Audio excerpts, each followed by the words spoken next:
I call the member for Baulkham Hills. Thank you, Madam Speaker. I have to admit with my colleague, the member for Dubbo, that the previous Labor Speaker has been living under a rock.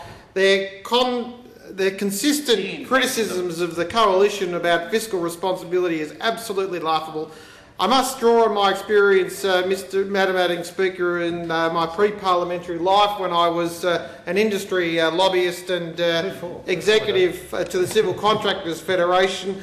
Now, that organisation, as the Labor Party know, was screaming out for economic activity, was screaming out to pour concrete, but it was the Labor Party and all of its love of regulation that got in the way of the Civil Contractors Federation from promoting the economic growth that we so desired. Madam Speaker, but fiscal responsibility is not something that is unknown to the Labor Party, but only certainly constricted to Sussex Street, because I do remember as an industry advocate the amount of cheques that went into Sussex Street from business leaders because they refused to approve any economic activity unless, of course, the people that were beneficiaries to that economic activity first paid their cheques to the Labor Party at Sussex Street. It was an absolute disgrace.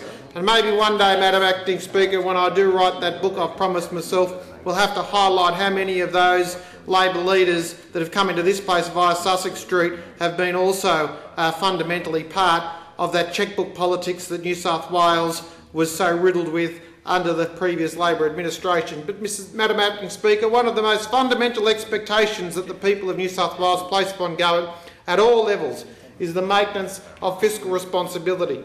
The maintenance of strong public finance is not only a community expectation, but it is also instrumental to the continuing economic success of this state.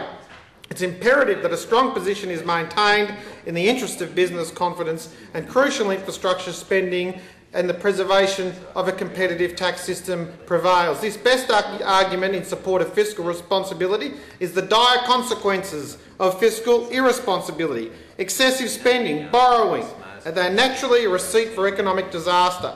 Any economic historian knows that public spending beyond what is sustainable, coupled with expanding debt, leads to disaster. This type of reckless public administration cannot be tolerated, and the people of New South Wales know it, hence their decision on the 26th of March last year. The greatest threat to a sound fiscal policy has been the hideous record of those opposite. Sure, the Labor Party talk about fiscal responsibility, but they've ever actually delivered on it. We only have to look at the previous government's contemptuous regard for the Fiscal Responsibility Act of 2005 to get a proper understanding of Labor's real attitude. Of the 14 targets Labor set for themselves, only 3 were met. It is a shameful result.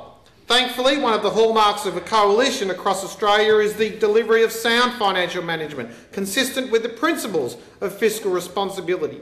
Let it be widely known that the Liberal and National parties are genuinely committed to responsible economic management. We are not here to feather our own nests. The Fiscal Responsibility Bill creates a legislative framework for the state's financial policy which will ensure that taxpayers' funds are managed properly. Rightly, this bill set the preservation of our AAA credit rating as its main objective. This objective is commendable as its achievements ensures business and economic confidence, sustained economic activity and, of course, employment.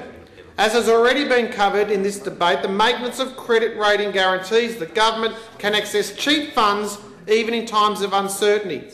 Of equal importance is the bill sets 2 crucial fiscal targets as priorities. The first being that annual growth in net government expenses should be less than the long-term average government revenue growth of New South Wales. And secondly, the bill identifies the elimination of the state's unfunded superannuation liability. This is something that Labor has known existed for over a decade, and our target between now and 2030 is our priority. It is my firm belief that this could and should have already been done by the previous administration. In the same economic environment, the Howard government managed to fund the liability, but the Carr-Rees-Keneally rollercoaster was so idle on this issue. Most importantly, Madam Acting Speaker, this bill will ensure in law the government's commitment to sound principles of economic management, with an emphasis on responsible and sustainable spending, taxation and infrastructure investment. The Treasurer should be commended for the introduction of this bill. It forms the cornerstone of fiscal responsibility and illustrates that the Liberal Party's philosophy towards good government, and all stakeholders in our economy should have confidence that this government is committed to the delivery of sound economic management. I commend the bill to the House. It being 1:30, I shall now leave the chair until 2:15.